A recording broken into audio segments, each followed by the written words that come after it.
हो रहे हैं। अपने नाज़रीन को अपडेट करें कि मुस्लिम रहनुमा कातिल नेतन्याहू के खिताब का बाइकॉट करके चले गए थे। वज़ीर आज़म शहबाज शरीफ का खिताब सुनने के लिए आलमी रहनुमाओं की वापसी का सिलसिला जारी है। अपनी अपनी नशिस्तों पर बैठ रहे हैं और मुस्लिम रहनुमा इजलास को छोड़कर चले गए थे क्योंकि कातिल नेतन्याहू का खिताब शुरू हुआ था और यही पहले प्लान किया गया था कि जैसे ही नेतन्याहू का खिताब शुरू होगा तो तमाम मुस्लिम रहनुमा इजलास का बाइकॉट करके चले जाएंगे और वजीर आजम शहबाज शरीफ के खिताब के वक्त वो वापस आ जाएंगे।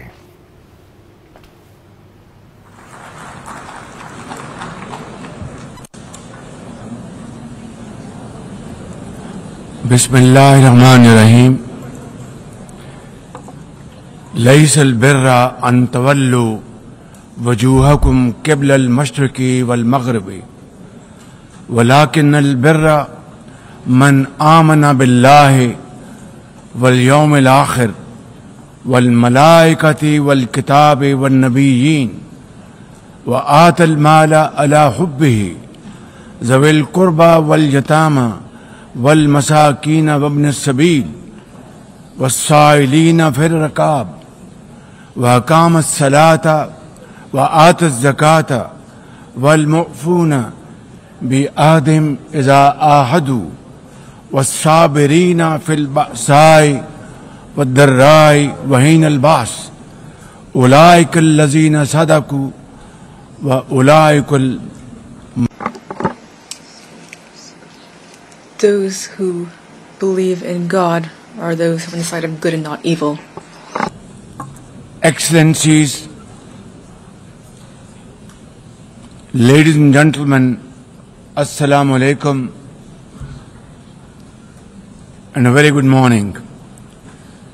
I wish to congratulate Her Excellency Annalena Baerbock on assuming the presidency of the 80th session of the United Nations General Assembly.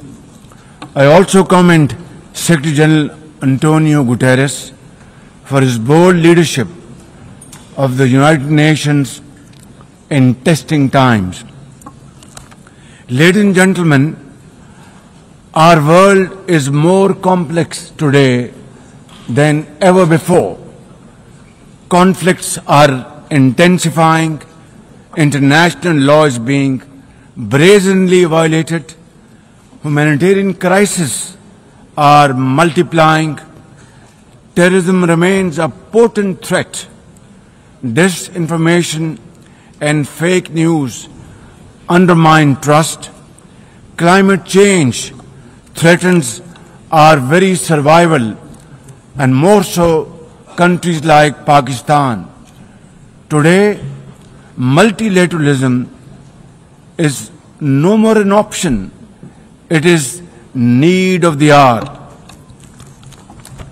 Excellencies, Pakistan's foreign policy, guided by the vision of Quaid-e-Azam Muhammad Ali Jinnah, is based on peace, mutual respect and cooperation. We believe in the peaceful settlement of disputes through dialogue and diplomacy.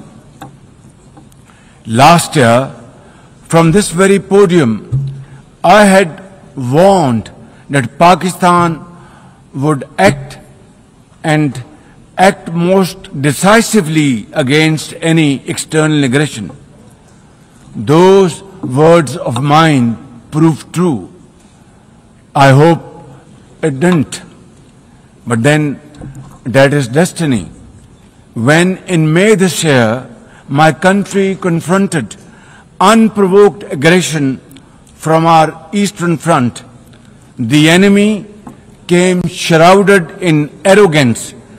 We sent them back in humiliation, delivering our bloody nose. Excellencies, India sought to extract political gains from a human tragedy by spurning my sincere offer of an independent international investigation into the Pahalgam incident.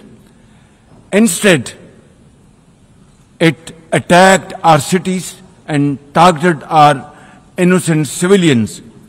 When our territorial integrity and national security were violated, our response was in accordance with the right of self-defense under Article 51 of United Nations Charter. Our valiant armed forces, under the stellar leadership of Field Marshal Syed Asim Munir, mounted an operation of stunning professionalism, bravery and acumen, repulsing the enemy's attack under Air Chief Marshal Zahir Babar Sidhu. Our falcons took flight and etched their answer across the skies, resulting in 7 of the Indian jets turned to scrap and dust. A decisive response.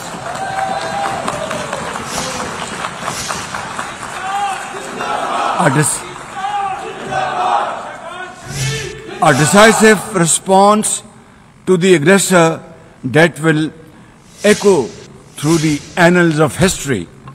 To the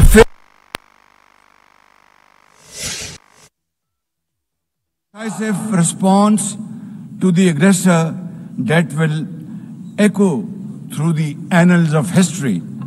To the fearless architects of this victory, to every officer and soldier, heirs of our martyrs, their names are forever engraved in glory.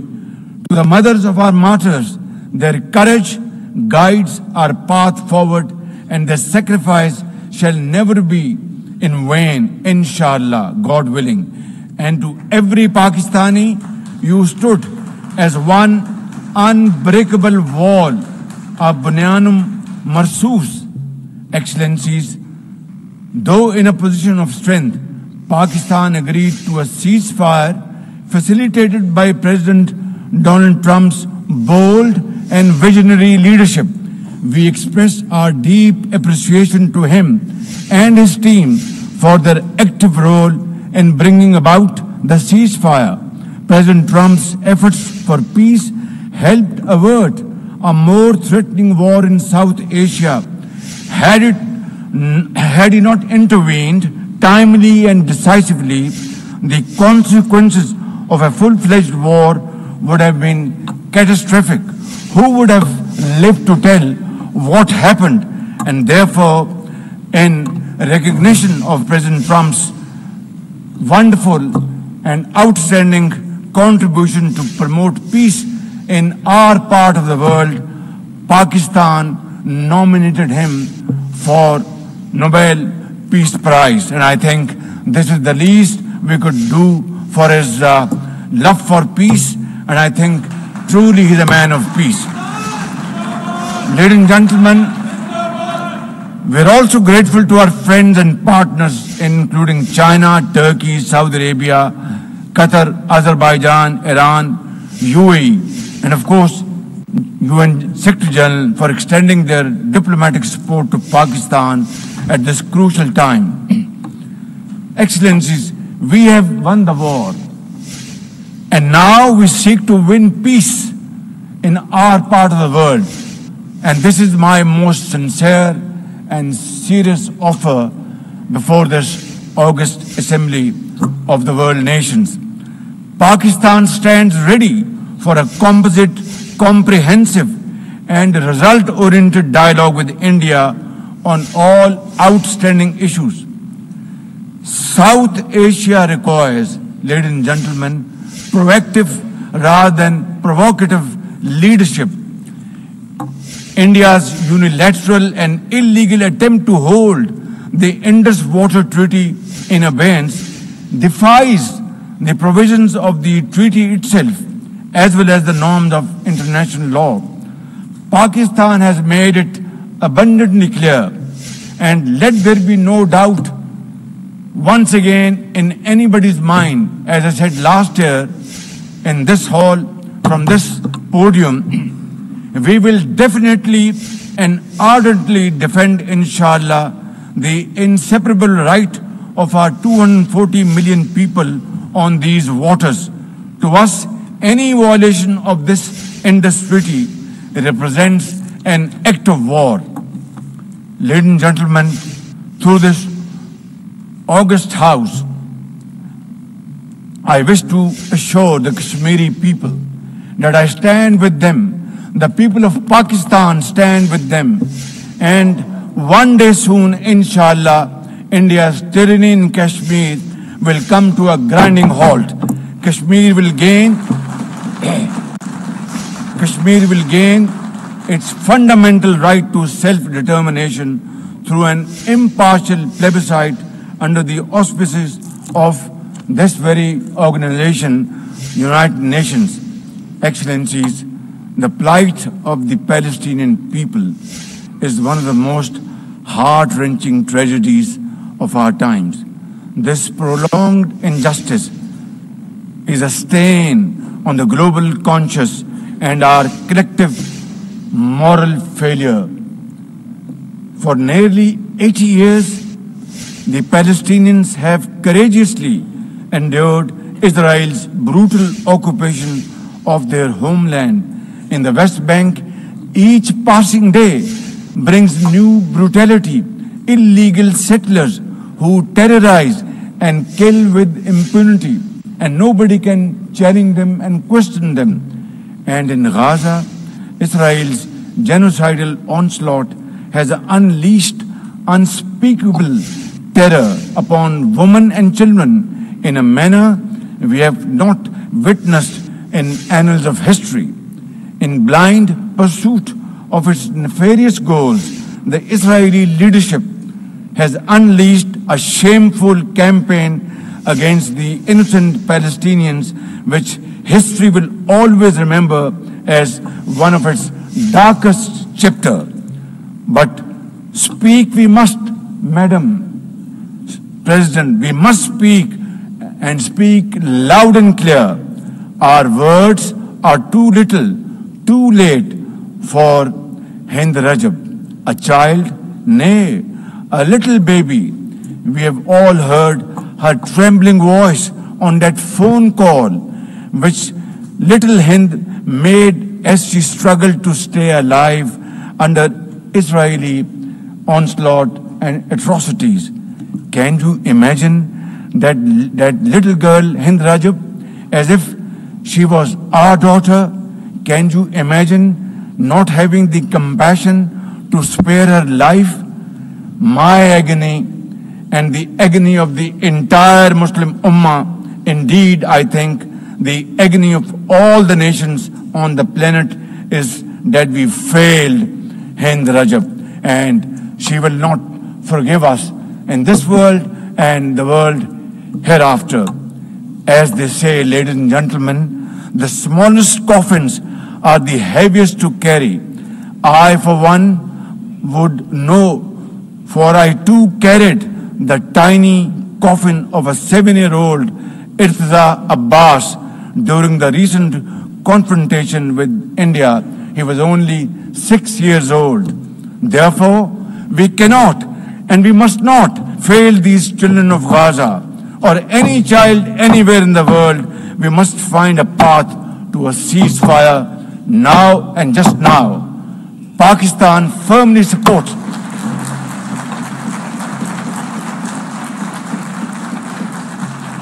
Ladies and gentlemen, Pakistan firmly supports the demand of the Palestinian people for the establishment of a sovereign Palestinian state with pre-1967 borders and Al-Quds Sharif as its capital. Palestine can no longer remain under Israeli shackles. It must be liberated and liberated with full commitment and with full force.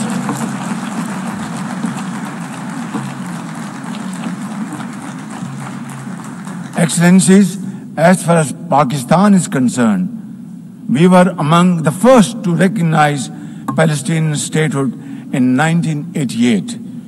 And now we welcome the recognition of the state of Palestine by a number of countries recently around the globe, and urge others to also follow suit, because time and tide wait for none. We are further grateful for President Trump's timely initiative to invite Arab Islamic states 3 days ago here in this building for a consultative session at the United Nations. And I was also part of that consultative process. And I think, and I hope and pray to God that it has rekindled hope for a ceasefire in the nearest future, for which the credit must again be attributed to President Trump for this peace initiative. Excellencies, Israel's recent attack on Doha and its continued violations of the sovereignty and territorial integrity of numerous countries is reflective of its rogue behavior. Pakistan stands unwaveringly with our brothers and sisters in Qatar. We also support all efforts for a peaceful resolution of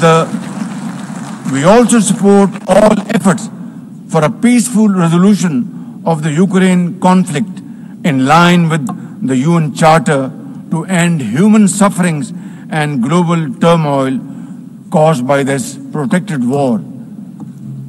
Madam President, Pakistan condemns terrorism in all its forms and manifestation. For over 2 decades, Pakistan has been at the front line of global counter-terrorism efforts, having suffered over 90,000 people. We lost 90,000 people of our country, babies, children, mothers, sisters, brothers, elderly people, doctors, engineers, and also suffered economic loss of $150 billion. Please tell me, put your hand on your heart, that what can be a bigger manifestation of our commitment to fight terrorism and erase it not only from the face of Pakistan, but from the face of this global world. And I believe a man killed in New York is a man killed in Lahore, a man killed in Islamabad is a man killed in London. It's a global village. So I think unless and until terrorism is defeated hands down, this world will not be a peaceful place to live. And for that, Pakistan's sacrifices are probably the biggest around the globe. It must be respected and appreciated because we are a bulwark. Had these terrorists not been encountered by us, they would have been roaming on the streets of New York and London and God knows Far East. So I think this is our humble contribution, not only for the people of Pakistan, but the people all over the world. Today we face externally sponsored terrorism, particularly from foreign-funded groups such as the TTP, Fitna al-Khawarij, Fitna al-Hindustan, BLA, and its Majid Brigade. Operating from Afghan soil, these groups are responsible for some of the most heinous attacks inside Pakistan, including the dastardly Jafar Express train incident earlier this year, the train was hijacked and 400 people were kept for days and weeks. And mercifully, by Allah Almighty's grace, our armed forces and law enforcing agencies were able to recover them. Now, as an immediate neighbor and a brotherly country of Afghanistan, Pakistan has a direct stake in a peaceful Afghanistan. We believe that the key to development and prosperity lies in regional stability and connectivity.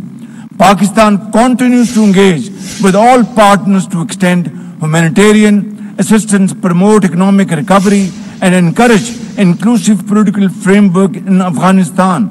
The interim Afghan government must, however, uphold human rights, including women's rights. Above all, we expect that Afghan interim government to take effective action against terrorist groups and to ensure that Afghan soil is not used for terrorism against any country.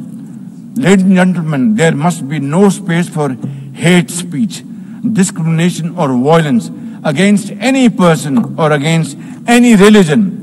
Hate-driven ideologies such as India's Hindutva-driven extremism pose a danger to the entire world. While there is growing recognition of the dangers posed by Islamophobia, the imperative of effectively combating this menace can hardly be overemphasized.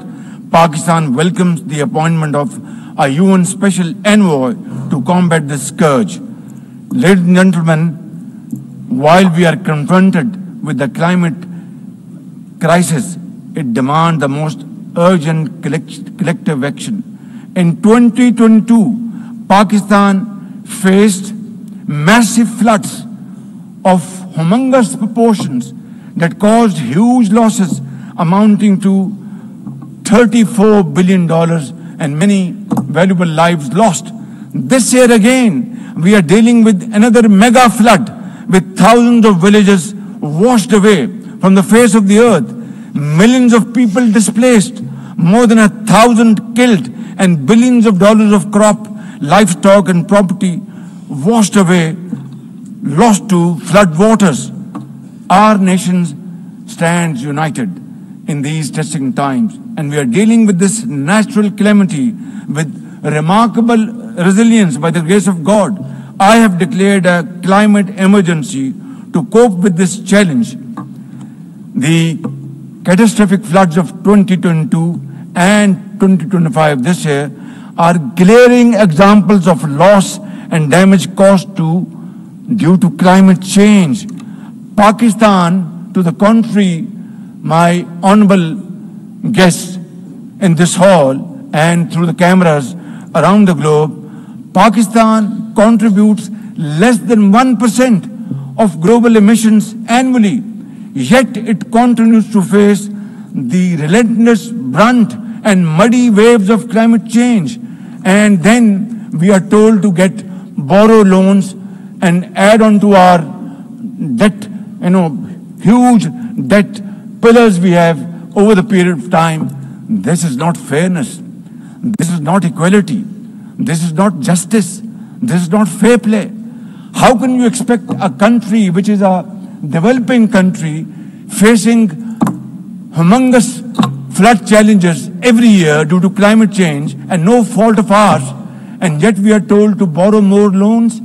I think borrowing loan would be destroying your economy. We will be better off than not borrowing loan and standing on our own feet, working hard, tirelessly, blood and sweat, and we will, inshallah, make Pakistan a great country, inshallah. Ladies and gentlemen, while we deal with climate change, I bear good tidings on the domestic economic front. Socio-economic development and the welfare of our people are among my government's foremost priorities. We have successfully implemented deep-rooted structural macroeconomic reforms, modernized and broadened our taxation system, intensified efforts to mobilize productive investment, and embraced digitization, AI, and crypto as the tools of the future. Strategic partnerships, including our all-weather cooperation with China through the China-Pakistan Economic Corridor under President Xi Jinping's landmark Belt and Road Initiative, are contributors to our progress as I speak. I admire the vision and foresight of President Xi Jinping, whose recently launched Global Governance Initiative, along with other global initiatives, offers a comprehensive framework for a more just, fair and inclusive development. Excellencies, as a non-permanent member of the UN Security Council, Pakistan is playing its constructive role in conflict prevention. The unanimous adoption of Resolution 2788 under our presidency of the Council has renewed our collective commitment to multilateralism, respect for the UN Charter, and effective implementation of UN Security Council resolutions. Excellencies, at the end,